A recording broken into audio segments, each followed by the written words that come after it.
a gente pensa em coruja, a primeira coisa que vem na cabeça é o quê? Sabedoria, né? Mas e se eu disser que para um monte de culturas ela é um sinal de morte? Pois é. Como é que pode um bicho-sol ter significados tão opostos? É esse mistério que a gente vai tentar desvendar aqui. Então, vamos direto ao ponto. A grande questão é essa. Afinal de contas, a coruja está do lado da sabedoria ou da morte? E olha, a resposta não é um simples sim ou não. Ela é bem mais complexa e diz muito sobre como a gente cria significados para as coisas. Para começar, vamos pelo caminho mais conhecido, aquele que todo mundo já ouviu falar, a coruja como grande símbolo da sabedoria. Uma imagem que, olha, vem lá da Grécia Antiga. A raiz de tudo está aqui, ó. Lá na Grécia Antiga, a coruja era o animal sagrado de Atena, a deusa da sabedoria, da estratégia, que para os romanos virou a Minerva. E, cara, faz todo sentido, né? Os gregos acreditavam que a noite era o melhor momento para reflexão, para filosofia. E quem é a rainha da noite, que está sempre acordada e de olhos abertos? A coruja, a parceira perfeita para essa jornada do conhecimento. E essa associação ficou tão, mas tão forte que atravessou séculos. Não é por acaso que até hoje a coruja é mascote de cursos como filosofia, pedagogia, letras, é herança direta de Atena, Vivinha da Silva, dentro das nossas universidades. Agora, se liga nessa camada a mais que o filósofo René Guénon coloca na história. A sacada dele é genial. Ele compara a coruja com a águia. Pensa assim, a águia é solar, ela encara o sol de frente, representa o conhecimento direto, na lata, intuitivo.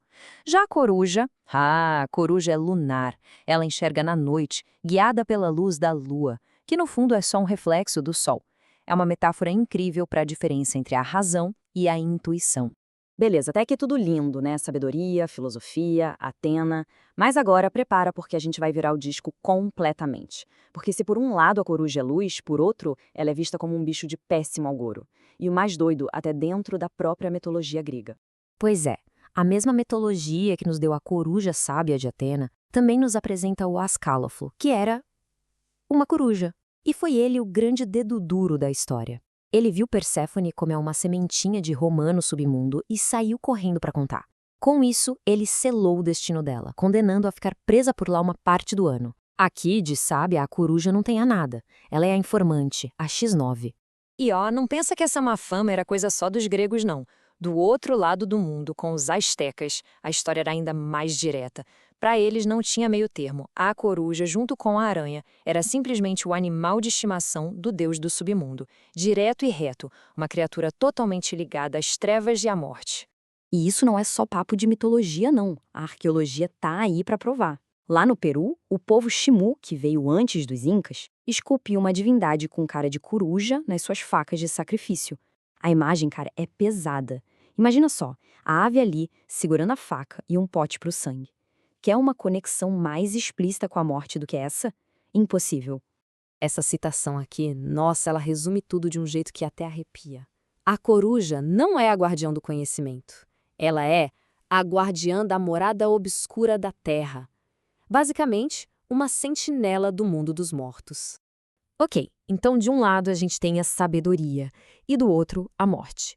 Como é que pode? Como é que a gente resolve essa contradição toda? Então, a chave para entender essa loucura está na própria biologia da coruja. É aqui que a mágica acontece. O superpoder da coruja é esse. Ela vê no escuro. Ela enxerga o que a maioria de nós não consegue ver. E é justamente essa habilidade que deu origem a essa dupla simbologia. Para pensar.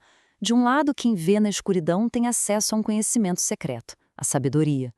Mas, por outro lado, quem anda e vê na escuridão é uma criatura da noite, do mundo dos espíritos, do mistério da morte. A mesma habilidade, duas interpretações opostas. E essa capacidade de ver tudo é levada a um nível que parece até sobrenatural. 270 graus. É o quanto uma coruja consegue girar o pescoço. É bizarro, né?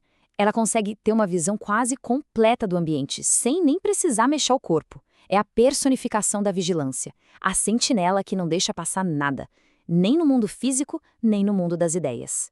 E essa frase, nossa, ela fecha a conta com chave de ouro. A coruja é a reflexão que domina as trevas. Saca só que genial. A reflexão é a sabedoria, o pensamento. As trevas são o desconhecido, o mistério, a morte. Em uma única frase, a gente tem a síntese perfeita dessa natureza dupla. Certo? Chega de história antiga, vamos puxar isso para os dias de hoje. Como é que essa simbologia toda aparece no nosso dia a dia? É só olhar em volta, especialmente para algumas marcas que a gente conhece muito bem. É muito legal ver como o marketing se apropria disso. O Duolingo, por exemplo, é óbvio, foca totalmente no conhecimento, no aprendizado. O TripAdvisor já pega a ideia de ver longe, de ter uma visão ampla para te guiar na sua viagem. A All Labs é genial, porque eles usam literalmente a visão de 360 graus da coruja para os produtos deles, que são câmeras de conferência. E a Temple University, bom, aí é voltar para a raiz de tudo, sabedoria e educação. Beleza. A gente passeou pela história, pela filosofia, pelo marketing, mas no final das contas, o que essa história da coruja ensina pra gente sobre o poder que os símbolos têm? Acho que a grande sacada é essa. Um símbolo realmente poderoso raramente é uma coisa só, preto no branco. A coruja não é do bem ou do mal. Ela é os dois ao mesmo tempo.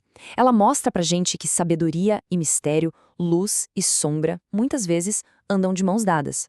O poder dela não está em ignorar a escuridão, mas sim na capacidade de enxergar através dela. E isso tudo nos leva a uma provocação final, né? A coruja é um exemplo espetacular, mas pode ter certeza que ela não está sozinha nessa. Então, fica aí a pergunta para a gente pensar. Que outros símbolos que a gente vê todo dia, talvez escondidos em logos de empresa, em histórias de criança, em ditados populares, também carregam essa dupla face?